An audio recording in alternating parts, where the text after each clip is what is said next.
Ce lundi 5 décembre 2022, Camille Lelouch était l'invitée de l'émission Dans le rétro sur France Bleu.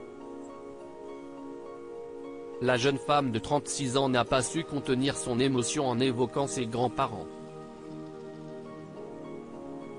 Si est une Camille Lelouch touchante et émouvante qui s'est confiée ce lundi 5 décembre 2022 dans l'émission Dans le rétro diffusée sur France Bleu et présentée par Déborah Grunewald. La jeune femme de 36 ans est revenue sur son enfance, son adolescence, sa vie de maman et aussi sa relation avec ses parents, puis avec ses grands-parents Madeleine et Yvon qu'elle porte énormément dans son cœur. Et si est peu de le dire.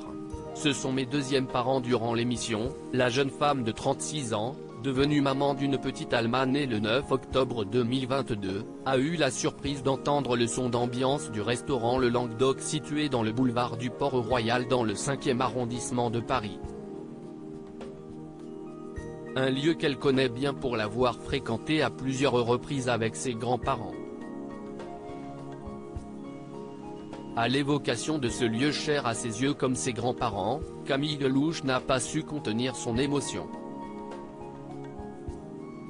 Si est de la mélancolie, a-t-elle souligné. J'ai un amour infini pour eux.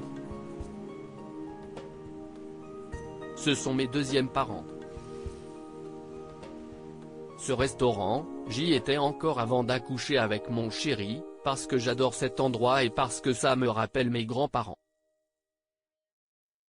Si est pour ça que j'y vais encore. C'étaient des gens extraordinaires. Camille Lelouch, ses grands-parents sont des rescapés du camp de concentration bouleversante. Lorsqu'il s'agit de parler de ses proches, Camille Lelouch l'était tout autant sur le plateau de l'émission Ça ne sortira pas d'ici en décembre 2019.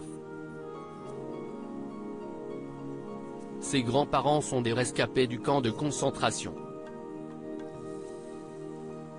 Face à Michel Simès, la jeune maman est revenue sur sa relation avec son grand-père mort en 2018, c'était un deuxième papa. Sur l'éducation, il a été très important même sur les valeurs, même au restaurant, la manière dont on tient ses couverts. Et puis la manière de s'exprimer, la manière de respecter les gens, et la tolérance, a-t-elle souligné. Avant sa mort, son grand-père avait écrit un livre intitulé Les coquelicots de la liberté sous le nom d'Yvon Salot.